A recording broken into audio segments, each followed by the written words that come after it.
This is Cinema Red Pill, where we talk about all things movies. I'm your host, Sharon. And I'm Timothy. Yeah, Timothy's back again. I think we're about to name him co-host at this point. He's going to be on a lot of the podcast, mostly. But yeah, we're back again. I want to first start by thanking the people who listened to our first two podcasts. We're just beginning, getting our ground and all. So thanks for the people who listened to the previous podcast. And if you haven't, please go back, listen to the Uganda Film Festival and the Matrix episode. Yeah. So from our... on an average, I think 30 listeners who we have so far. That is decent. We wish for a first time. We're going to get okay. to the hundreds at some point. Yeah. I want to start by some feedback I got from some people who listened, who are mostly friends. Okay. Yes, one of the people was like, "How could you hate on Agent Smith?" You couldn't believe I hated on Agent Smith. I thought the same thing. I know. It wasn't that bad. And someone thought we were nervous. Nervous? Yep. That we sounded a bit nervous. Maybe. Did we? I don't think so. And someone said we should loosen up a bit. Yeah. I don't know if that means we should be funny. Do we sound too serious? I don't know. Probably sound too serious. But yeah, that was most of the Otherwise, most people liked it. I think it will get better. Yeah. We're just starting. We'll be super cool by the end. Next thing, we'll have like producers and stuff who will put the shit together. That's the dream. That's the dream. But anyway, the vision of this podcast in what I personally see it to be, most of the films we'll be reviewing will be in 3 categories. We'll have the African films, preferably Ugandan. Yes. Then we'll have classics, certified or what we think will become classics. Yeah, in a few years, yeah. And also current releases, ones that come on as current releases. So today we're doing a current release. Okay. We're going to do Civil War. It just came out on... you're saying woo. Yeah. Very, very good superhero film. Relax. We're going to do Captain America Civil War. It came out on DVD like about 2 weeks ago. So by now, I hope most people should have watched it. If you haven't watched it, go get the DVD at any DVD place you see around town. Or come out from under the rock that you live under. I know you'd really have to be under a rock by the time you've not watched it, because we're going to have no limits. We're going to spoil it all through. Kale. Now let's begin. So Captain America Civil War is the third installment of Captain America. There was the first Avenger, then there was Winter Soldier. This is the third sequel it's having, but it's the 13th film from the Marvel Cinematic Universe. Yeah. The first Marvel Cinematic movie was Iron Man in 2008. 2008, yeah. Don't know why it was. Sorry, with that. Yeah. So it was directed by Anthony and Joe Russo, better known as the Russo brothers. They didn't have much. Their first big, since like You, Me and Dupree, they did some series. No, they Arrested Development. They did the best episodes for Community. Yeah, Community. The best. Then some of the best episodes of TV ever made. Great. Yes, people keep saying that. Mostly the paintball episode. Yeah. Great.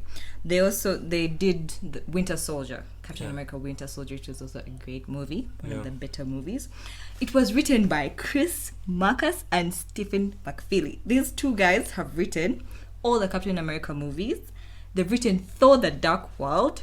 You hated that movie, didn't you? I don't like Thor. You don't like Thor? Yeah. They wrote Thor: The Dark World. And I specifically wanted to point this out. They wrote Pain and Gain.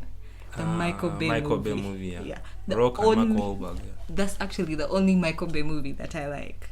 I like the first Transformers. Bad Boys. The first Bad Boys. Of the current movies he's had. He had his prime with Bad Boys and all. It was usually directors have their prime at a young age. I'm beginning to notice that. Is it true? No, actually, I think they have their prime when they're in their like 40s or something. I'd concur to that. I don't think that's right. We'll discuss that yes, another day. So, Pain and Gain. And they're going to write Avengers Infinity War. We'll talk about that at the extreme end. So, Captain America puts the Avengers into 2 opposing groups. One is led by Captain America. The other is led by Iron Man. Captain America is against regulation of the Avengers, while Tony Stark is in support of this regulation. Now, Yes, Tony Stark. Timothy, where would you put Mm-hmm. Civil War in the 13 MCU movies? It's great. I really want to know where you'd rank it among the 13 you've seen. I'm pretty sure you've seen all of them. Yes, I've seen all of them. Yes, almost everyone has seen Yes. all of them. So, where would you rank it among the 13? It's definitely top 3, if not top 2. Because actually, I think it's like... What do you put above it? Above it, I would put the first Avengers. The first Avengers? For pure spectacle. Like, on a spectacle level, I feel like it was... none of those movies has matched that. And actually, from its box office records, you could actually see that this movie actually captured the imagination of comic book fans everywhere. Mm-hmm. So I think that's one. Then the other one would be... Let me see. You've had to think too hard, so I don't think. Okay, I'll give it second. Give it second. Yeah. Same. It's really good. I would also only put it second to Avengers, but my argument for Avengers is it was our first big ensemble. I think it's first time syndrome where you're first. Yeah, over time, to probably this that. movie, I believe, could actually be the masterpiece of the MCU. That's some strong allegations, yes. And Loki is one of the reasons why I think I would still not put Civil War above that. Okay. Yeah, so clearly we both enjoyed it. Mm-hmm. So let's start by explaining why we enjoyed it. Go first. First of all, I think because nowadays the industry is so like there are so many sequels and prequels and so many of Some that sort. Trilogies, there are universes that are in the whole Hollywood. Mm-hmm. They actually form like the best of Hollywood now. So as far as like, let me say, trilogies go, I think Captain America is one of the strongest ever made. Because if you look at the others, the first movie is great. Second one, the third one, it's... The first Avenger. The first is Avenger. Really not my favorite. No. To me, it's much better than Thor. To you. And two of the Iron Man movies besides the first one. Okay, let's put it on first one basis, like of an origin story. Yeah. It just wasn't a great No, origin because story. because people give Thor shit, and I don't give because I think shit. like as far as like themes go for a trilogy, this one is the most compact because it has always been about checking power. Captain America, America is the most powerful nation in the world and they have all this authority in things. So there's this Captain America guy who in the first one is going against Nazis. That's checking power. Winter Soldier, he's going against, like, it was, I think the whole thing of S.H.I.E.L.D. was kind of like representing the NSA at the time, where they were all going into surveillance and people's privacy, and I felt it tackled it very well. Then the third one also is also now going into checking themselves as superheroes. So I feel as a trilogy, it's much more solid than anything Marvel has done so far. Yeah, Iron Man was good, but then third one, people think about it. Okay, second one was... Those two sequels were super forgettable, really. And I think as far as other trilogies go, I think the only one that I would rank... Above? No, okay, rank above or within that same category of very good trilogies, there's a Lord of the Rings. Now let's not go that far. No, because just that's comparing. A really good trilogy. Yeah, like something with Captain America, like it represents this time. Yeah, you might think it's... I just don't think you should put it against that. No, like first leave awards and the whole issue. Still not awards, come on. That trilogy is so rich. Yes, it is. This is not something rich. No, because film is again very... Is it subjective? Like, it's subjective, yes. Now, but personally, as a viewer, as a person, stuff. I'm again a bit with superhero movies. Again, I'm not a big fan on what they're doing to the industry. But as far as Captain America goes, I feel it's a very solid set of movies. The action is on point. It fits into the MCU and tackles some real themes better than Thor, at least. So you continue to hate on Thor. Yeah, but I still love Thor. And I think you're just holding it up too high a bit. Like, how there's these trilogies you'll continuously repeat? Yeah. Like, I've not yet at that state where I would really put the Captain America trilogy it takes a while. And I don't even think it will only be a trilogy. I'm going to put a fourth one and we'll all probably be out there. So me, it was well paced. pace is one of the things that's mandatory considering DC. I don't want to bash DC today. Yeah. But you know how I feel about DC. It was really well paced. The character motivations were clear. They fleshed out the sides. You'd probably believe there were a few characters who were rushed in and they wouldn't quite state why they are picked aside. Yeah. But most of the characters, their motivations were super, super clear. Yes. Which was good. There was a big cast. Yeah.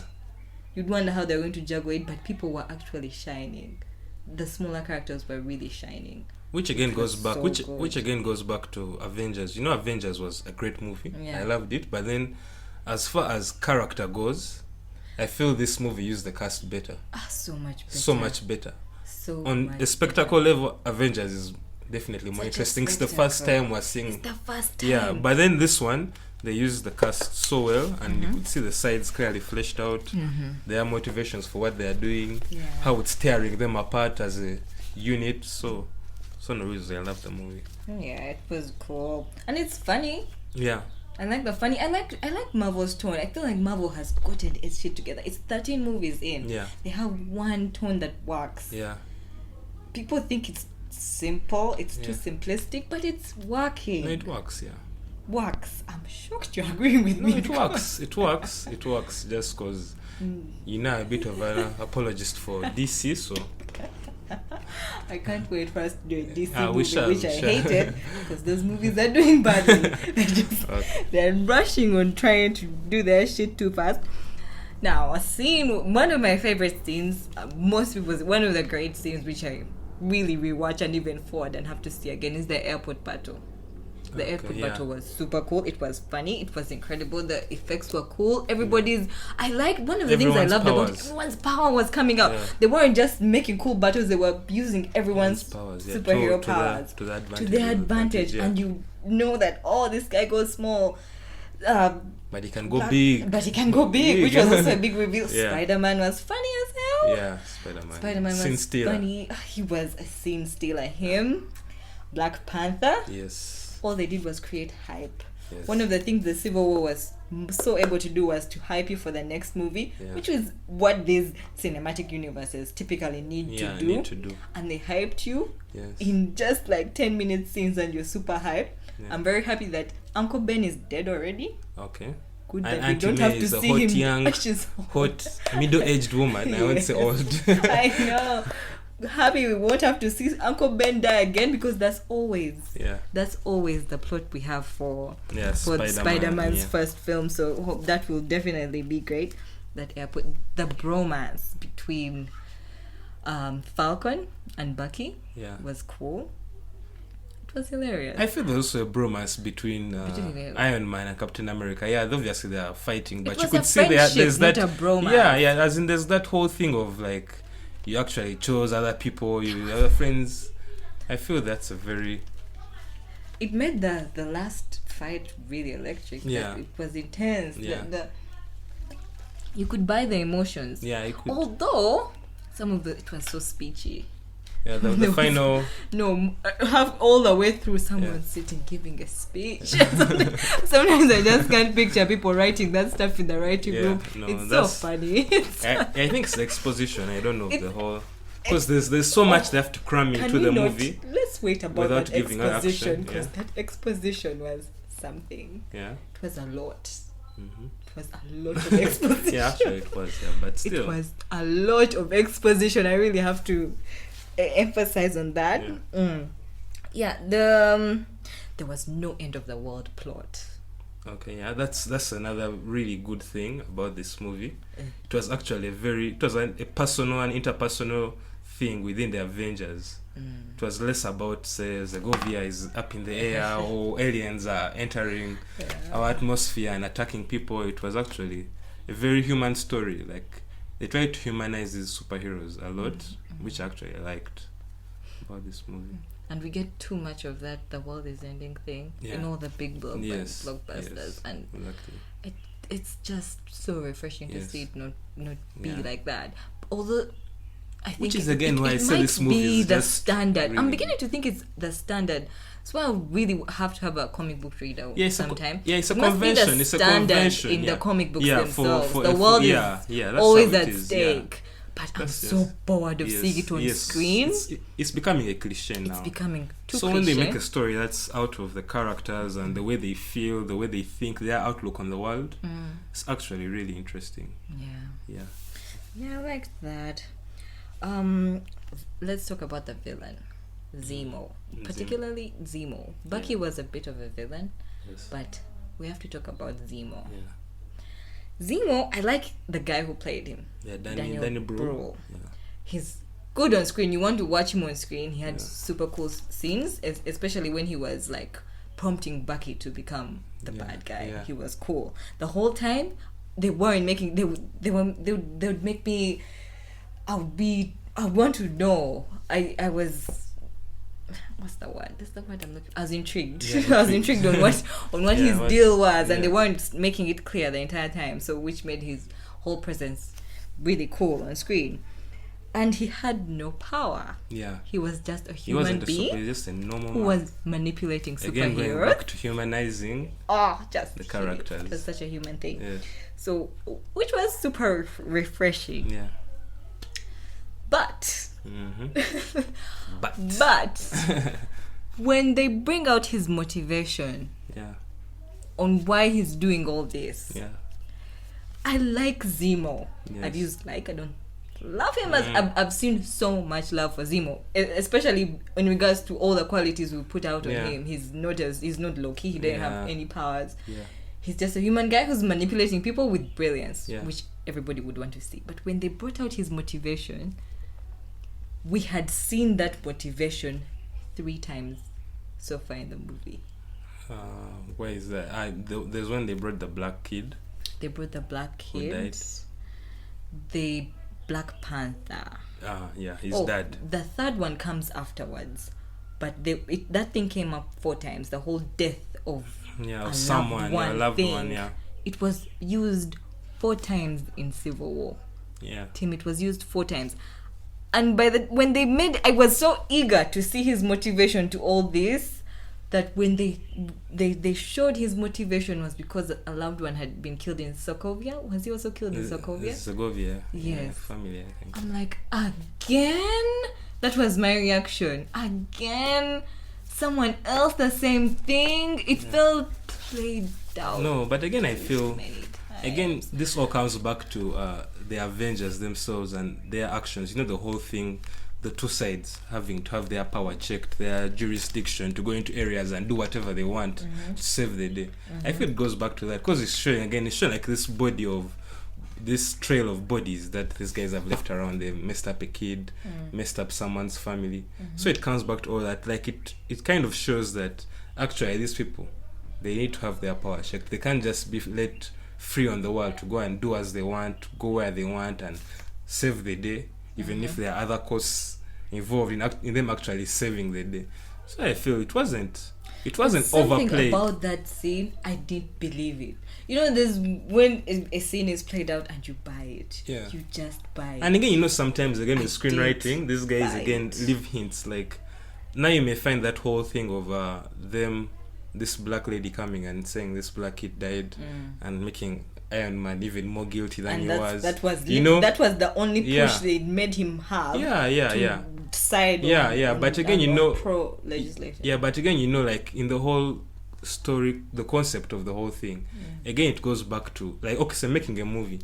Every movie they leave hints. Like even in the movie, in the end, when you find this guy is actually the bad person, they have actually dropped hints from the beginning.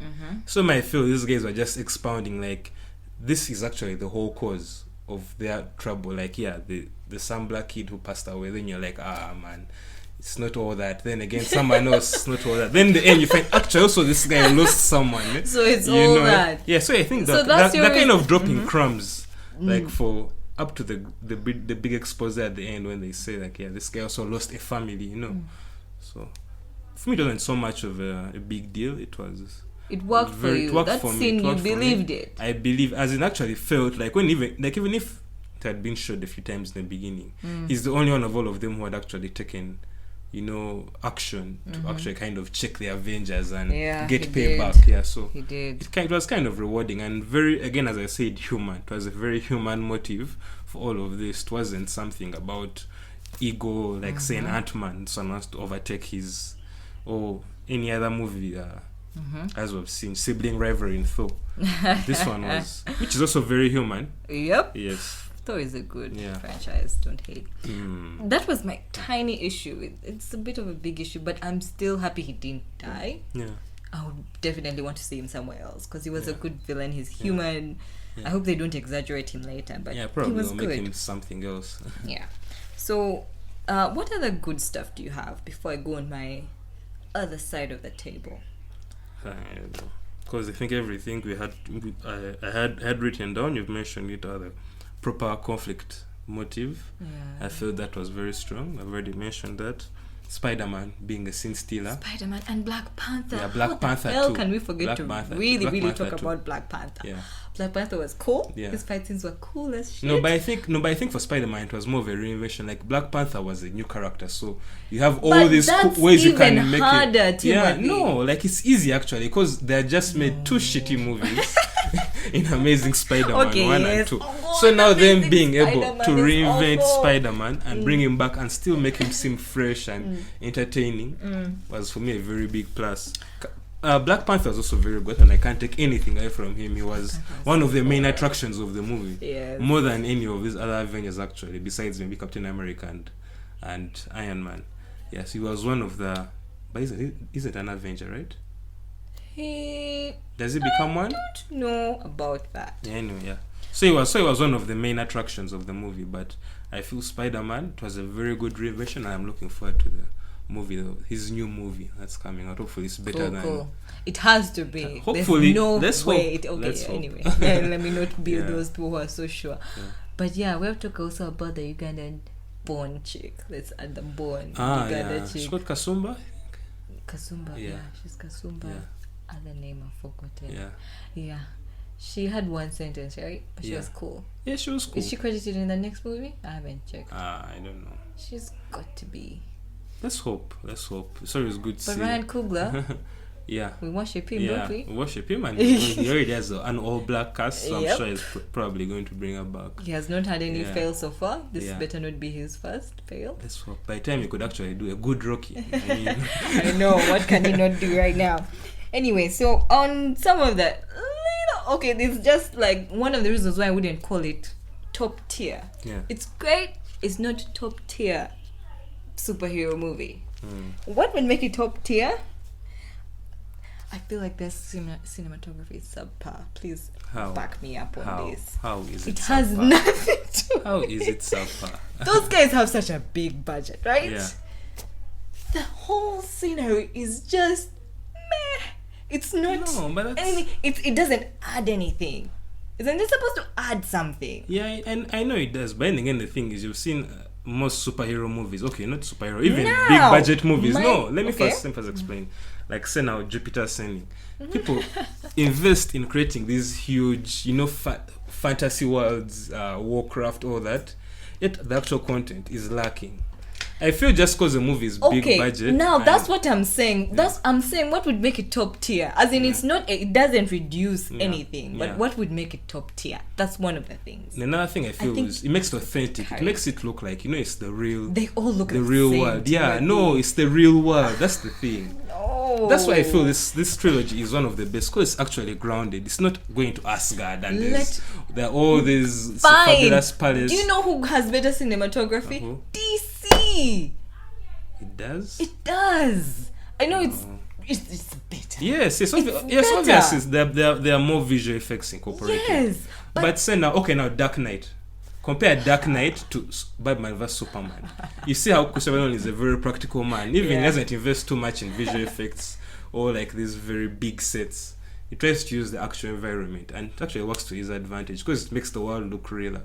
Same thing with Captain America. I feel it was a very authentic, without it being glossed over that these guys are in some other. It's like a comic book, making it look like a film. It looks very authentic. That's why actually I feel it was decent. I can't believe you're the one going too pro on this, and I'm not going negative. And I still have some more things. The soundtracks. Did you watch the video of Every Frame a Painting? No, I did not. You really need to watch that video. Those guys do not have good music. Yeah. Now, another thing DC has over it. After watching Batman v Superman, I actually downloaded those soundtracks because they were good. Yeah. After watching Civil War, you don't remember the no music. memory of any of the music. No scene is elevated by music. It is very unnoticeable in the entire film. Music elevates a scene. They do not use music to any advantage. That one is standard. You cannot argue against that but again, you know, as I said, these things are more of like the basics. These Stop are being the an basics. apologist. Just allow the fact and then we move. These are the basics. Like from there, it's up to you to use them to your advantage as a filmmaker. Now I don't feel there would be there'll probably be a scene in the middle there where probably all is lost and they have to bring this really good sound to the whole thing, but I don't feel it should be like a must. Like every movie, be a because must. Guardians of the Galaxy had a very great soundtrack. It really did. Yes, but then it shouldn't be a must that every movie should have music. I'm not saying Guardians of the Galaxy type music. It should have classic Star Wars type music. No, I don't think so, really. Watch that video. Just watch that video. Trust me, it's going to change your opinion. The video is on the YouTube channel Every Frame a Painting. Just check out that channel. See the latest video. It's very good. So those were my only qualms of it. You tell me you had no issue. Like you give it 5 stars. I had an issue. Which is Bucky. What? Bucky. I love Bucky. I understand the whole motivation for Captain Bucky. America. I hope he never for dies. Captain America being, but then to be honest, okay, now when you're watching the movie, whose side were you on? Captain America or Iron Man? Like which side do you take? Be honest. No. Because I was on Iron Man's side. You were on Iron Man's side? I was. I was kind of on Cap's unpopular side. opinion, but I was on Iron Man's side because I understood his motives a lot better. But then Captain America having to fight tooth and nail to save a murderer. You know, there's that fact that this guy is a murderer, but this guy is trying to save him. He's going against his people he has been in the trenches with, fighting. Yes, obviously there's this longer bond, but for me, like in the whole frame of things, if there's a guy I was like I didn't like for causing all this. No, Bucky is a great character. Yes, he adds out in terms of action and all that. But in the frame of the movie, Civil War, and was tearing these two sides apart. For me, Bucky was a bit of a villain, personally. But he did. No, it wasn't his fault. No, they have control of his mind. Come on, but you have to own up. You have to own up so for your sins. So if someone has control of my mind, have to own up for and your I'm your sins. type bad day, you're not going to try to explain to people, man, it's not him, it's the government who's doing it. Because one of the things that made the movie, like say Dark Knight, great was how much a hero is willing to sacrifice. To make himself even look like a villain for the greater cause. You understand? Good. But now this guy here, he doesn't care. He just wants to escape, and he's now roping his boy Captain America in it, making him go against the Avengers and all that. For me, I felt I would have understood if, like, even in the end, this guy had been actually captured, and he was now going to be like maybe have to own up to what he did, and maybe from that they'll develop to his redemption. Okay. But him having to fight the whole way, yet he knows he has done wrong stuff. He killed Captain Iron Man's parents. I mean, so then I was like, this guy. No. Iron Man has killed people's kids too. So no. They were villains. You can't humanize the guy who killed Bruce Wayne's parents. You know, it's very hard to make him seem like a good guy. I mean, the black woman's child in Sokovia. Yeah, no, but no, that was a group effort.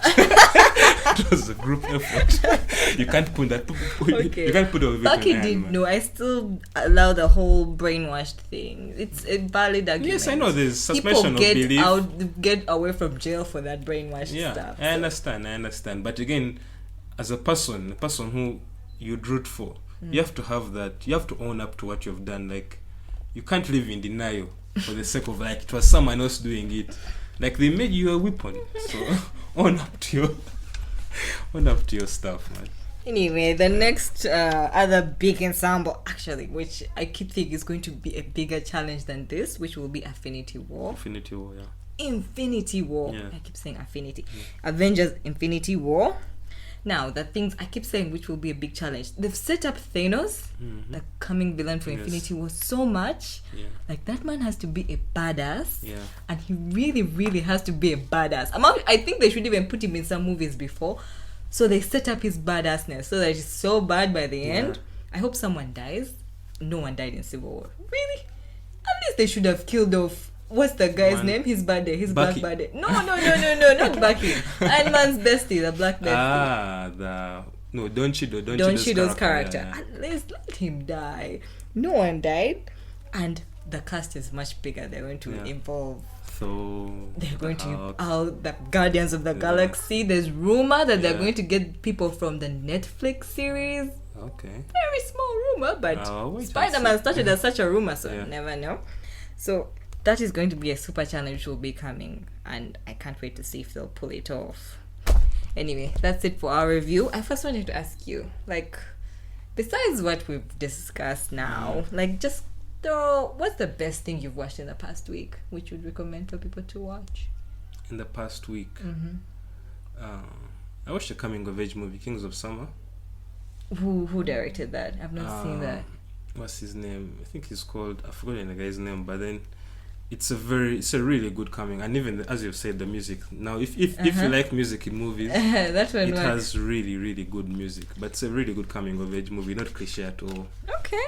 Yeah. Same. Okay, mine's also coming of age, but say Sing Street. Okay. I am obsessed with that movie. I know. You know, Yes. I do not stop on anyone and everyone. It's an everybody movie. It's fast-paced. It's amazing. It brings joy to you as at the end when you watch it. I've not recommended it to a single person and they've not liked it. Okay. So I would really recommend it to anyone. If you see Sing Street, get that movie. It's really good. Yeah. So, thanks for listening. I'm Sharon. And I'm Timothy. You've listened to Cinema Red Pill. If you have any feedback, if you agree or disagree with our views, just email me directly this time to sharon@cinemaredpill.com. Also, I have a website. It's cinemaredpill.com. You can check it out. I also just write about movies, of course. Thanks for listening. Bye. Bye-bye.